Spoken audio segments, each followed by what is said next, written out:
How's it going, all you Minties? Uncanny Omar here from Near Mint Condition, the home of collected editions. And join me today for your advanced look at the Mighty Thor Omnibus Volume 4 from Marvel Comics. So let's go ahead and get started.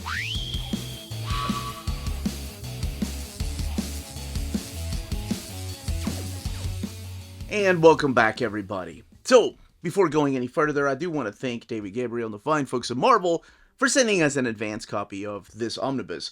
This omnibus is due out in the direct market and book market on May 16th or 17th, depending on where you get your books. This here is the direct market cover.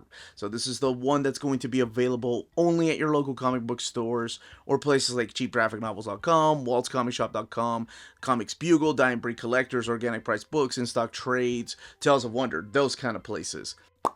On the left-hand side is your standard edition cover. That's going to be available everywhere. That one is drawn by Gil Kane. This direct market cover on the right is drawn by the legendary John Buscema. And I'm sure you probably noticed that the spines do have a different design, which is something that Marvel has been doing recently. So let's shift the focus back to this cover right here, because everything else underneath the dust jacket is identical. So yes, this is from the issue number 200. Which I found to be a really interesting issue because of everything that Gerry Conway was writing up until that point. And speaking of Gerry Conway, you have the Marvel logo up there, the Mighty Thor, Conway, J. Buscema, that image of Thor, and Sif and Balder, and Volume 4. And then the covers of all the issues that are collected inside of this book. And the book retails for $100. Tells you down there what it collects. Gerry Conway and John Buscema forge new legends in the mythic saga of the Mighty Thor. And they really do. Even though Gerry Conway wrote two, I think, maybe it was like 2 or 3 issues in the previous volume. Here's what the flaps look like inside of the dust jacket with Mjolnir right there, the creator bios, and a little bit as to what exactly the stories in here are. So, we've had a reprint of Volume 1. Here's the spine. No reprint of Volumes 2 and 3. 3, I think, is still available. But 2 and 3, the original printings do have the old school designs with the big font, no picture down there. So, I don't know if people want them all uniform look when they put them on the shelf. But keep that in mind, that if you do get used copies of those 2 and 3, they won't have the new design like the reprint of 1 and this one.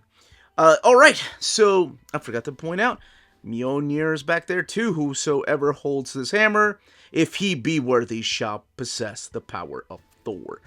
We're going to open this up, talk about some minor spoilers, pretty much the premise of the stories collected in here, and then, of course, look at the build of the book. But mainly checking out this wonderful artwork in here by John Buscema in oversized format. Oh, and before I go any further, yes, this stuff has been collected already in Marvel Masterworks format, and then in this Epic Collection, and then part of it collected into this Epic Collection right here, Ulick the Unchained. So, in case you get Epics, and of course Masterworks has already been collected there, I can't remember, I didn't get the essential lines up until, I think I got the first 2 essentials, and I don't know how far the Thor essentials went. But we are going to be focusing on this omnibus, so let's go ahead and crack this open and look at the book. Alright, so let's go ahead and crack this open. We have some black end sheets there. The Mighty Thor Omnibus Volume 4, what it collects, Gerry Conway and John Buscema. Of course, they're not the only 2 contributors to this particular collection. Here's the collected editions team right there. And here is the actual credits. Gerry Conway, Len Wein, Stan Lee, big John Buscema. I mean, most of this book is drawn by him. He has helped out from time to time.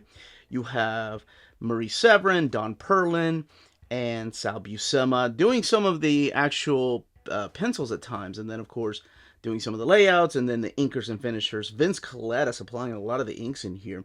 And you can definitely tell a difference in the Vince Colletta inks and the Jim Mooney inks. So it is really interesting to go back and forth between the Mike Esposito doing some of the inking too, lettering there.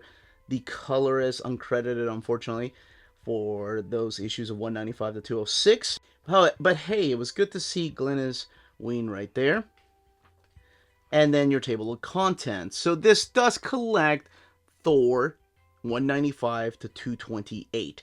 Also, material from Marvel Treasury Edition number 3, which is just pretty much the cover because that was nothing but reprints. So you have 3 intros. This is so awesome because this is all part of the Marvel Masterworks. So what they did was put pretty much 3 Masterworks together to make this big 784-page book.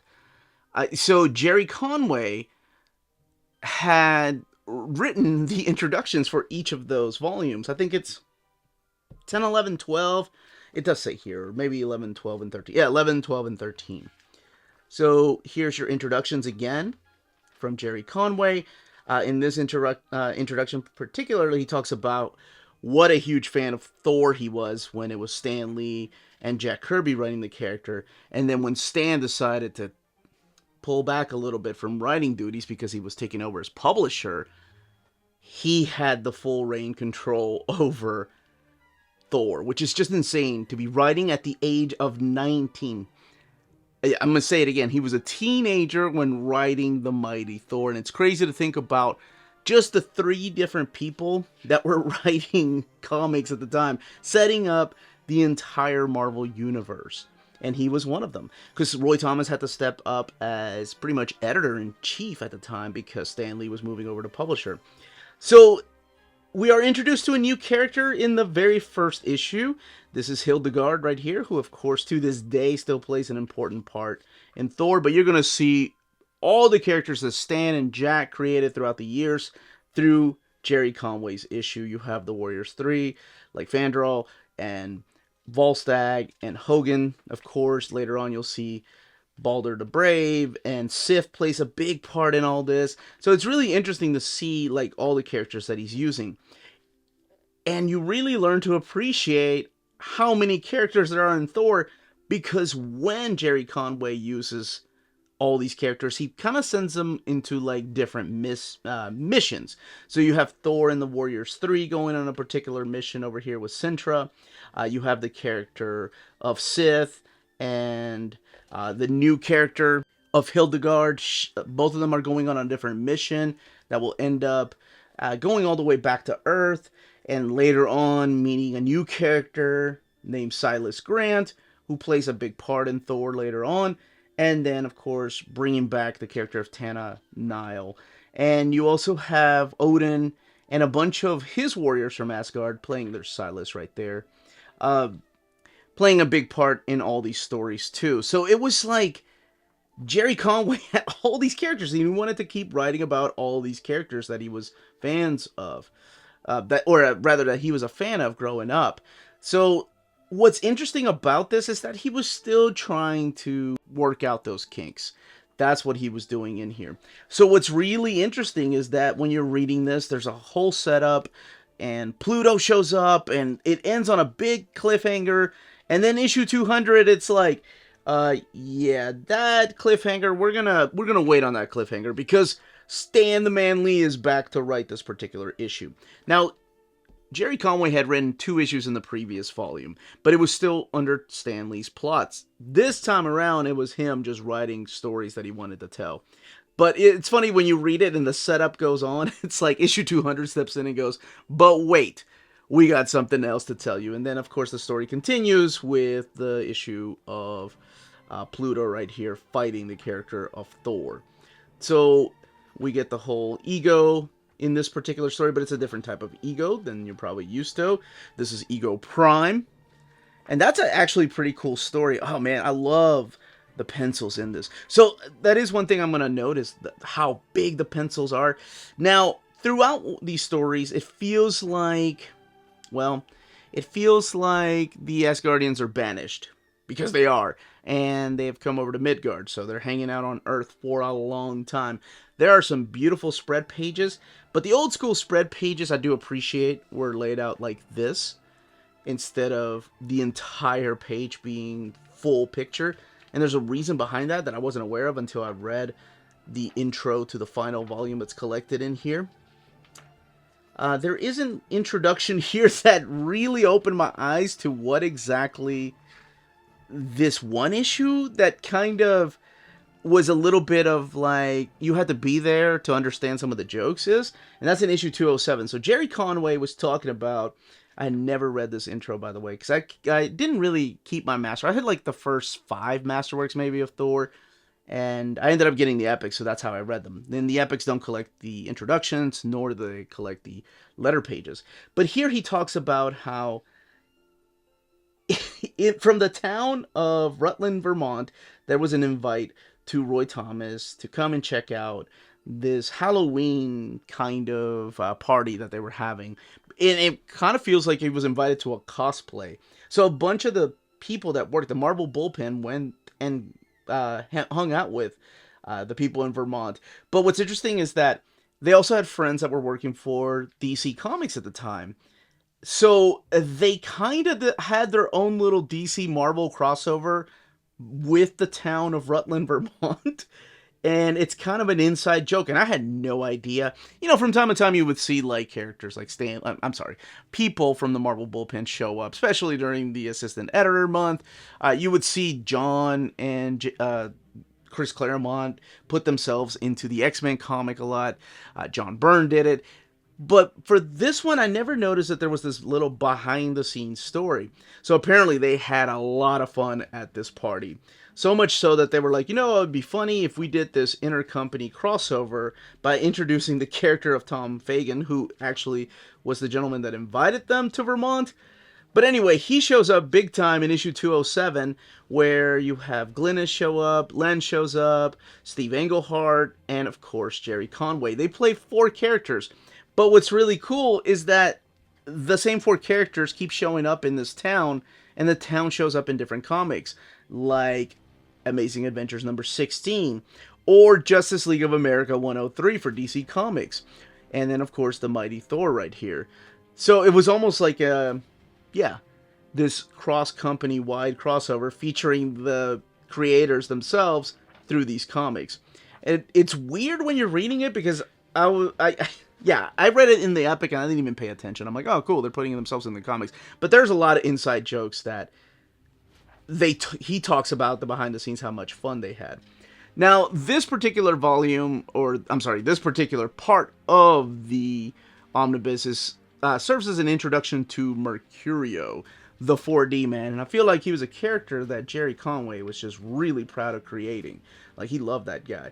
Here's the Druid right here, and this is a pretty interesting story, especially the way it wraps up. Ulick the Troll comes in for a few parts, and we're introduced to his lady, the Queen of Trolls in here, who looks a lot different than most of the male trolls. We do end up going back to Asgard in a way for Thor to go and rescue Odin and all his friends from this alien creatures, the lizard people, and it goes a long time with that particular story.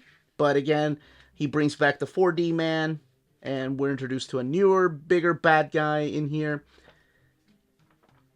And this is just some of the artwork. And again, you can tell the differences when Big John Buscema was inked by someone like Vince Colletta, who actually cleans up a lot of the roughs that I enjoy about John Buscema. So you compare the inks here to that of Mike Esposito, and it seems like it's just more detailed. So it's really cool. I mean, this is definitely John Buscema's art. For some reason, though, like I feel like Vince Colletta still made his faces a little bit more handsomer, if that makes sense, than somebody like Mike Esposito or Don Perlin, for that matter. But it's just really cool to go back and forth between them. By the third part of this omnibus is where pretty much Hercules ends up coming in. And it kind of becomes the Thor and Hercules magic hour. Or I guess he sticks around for the remainder of this omnibus. Like, he becomes a big part of this. You have the Destroyer. But there is another big character that shows up for the very first time through these pages. And that is this guy right here, Firelord, the new Herald of Galactus. So he shows up through these pages, and he's a pretty cool character. I always liked the design of his... when I was a kid, I would get him mixed up with Firestorm from DC Comics. Oh, this is really cool. In the introduction to the final masterwork, or the third part of this book, so Gerry Conway talks about how both companies had to cut costs, right? DC decided to raise prices, Marvel decided to cut pages. But one really interesting way that Roy Thomas decided to cut pages was to create this double page spread. So it was one picture, but they would blow it up on two sides. So towards the pretty much the third part of this omnibus, every issue has somewhere in there a beautiful two-page spread by Big John Buscema. And I thought that was such a really cool idea to just save a little bit of money, or I guess save the company money because the cost of everything was going up, and still maintain a story. But now you feel like to me, if I was a kid, I'm like, oh my gosh, this is the type of artwork I would love to see in every issue. And that's what you got. One of my favorite spreads is actually in issue this 215. Yeah. This right here. I just thought that was such a beautiful piece. I mean, John Buscema always delivers. And when you think about the idea that he hated superheroes, like, hated superheroes, his love and passion was that of Conan the Barbarian. He did not like superheroes. He hated drawing New York City. So that whole second arc where the Asgardians are in New York, oh man, I'm sure he hated that. And I didn't know that because the guy was such a professional that he always gave his 100%, no matter what. So, I mean, in the pages of Wolverine or Avengers, I had no idea he was not enjoying himself drawing those issues. He wanted to go back and draw Conan. That was his love. And of course, Thor's a little bit like that, you know, and the kind of character that he is. So I'm sure there are a lot of the Asgardian stories he really did enjoy drawing. But yeah, you have two-page spreads like that. Just beautiful artwork with different finishers. And of course, a couple fill-in artists. Never understood this perspective, though. Galactus should have been a lot bigger here. But man, look at that. Alright. Let's look at the extras in the back. That is a very Kirby-ish type of piece right there, especially with the Kirby crackle. Alright, sorry. As I was saying, all the letter page, Uncanny Omar Talk Pretty One Day, letter pages are intact. You have house ads, and this is the Marvel Treasury edition. I believe this is the back cover.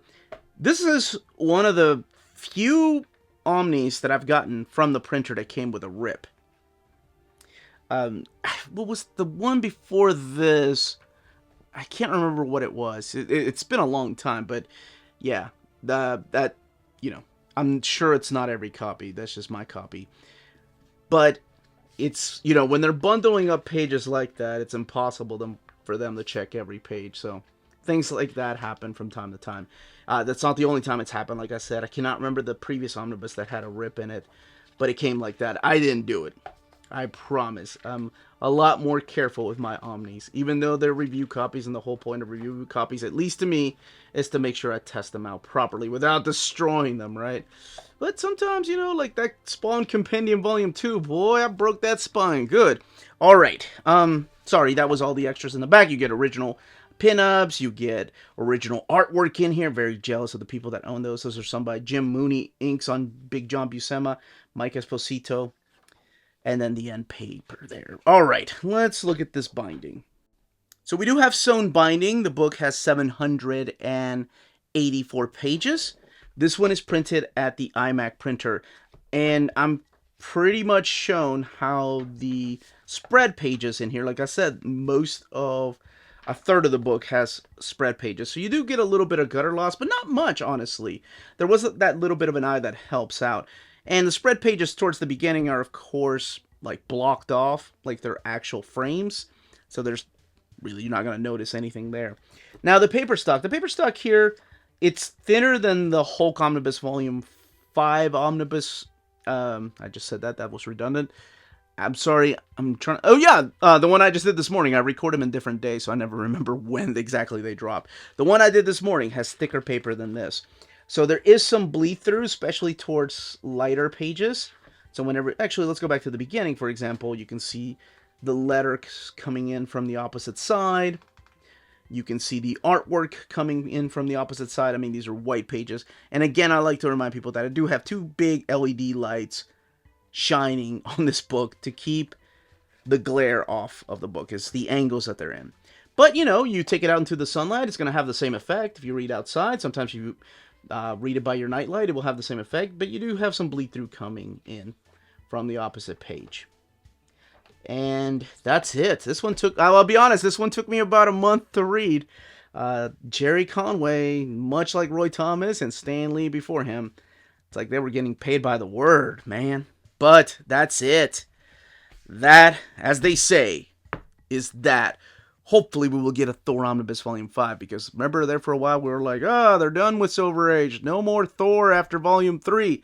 Yet here we are. If you're interested in purchasing this omnibus, don't forget to check out our sponsors. If you're in Europe and you're interested in buying these books, definitely check out Walt's Comic Shop in Berlin, Germany. They have the cheapest pre-order prices, flat shipping rate of €12 for all EU countries, emails answered within 24 hours, waltscomicshop.com, and you can use the code nearmintcon at checkout and get free shipping for all EU countries with your first order over €40. That's Walt's Comic Shop, your reliable source for omnis and premium collected editions in Europe. Ding!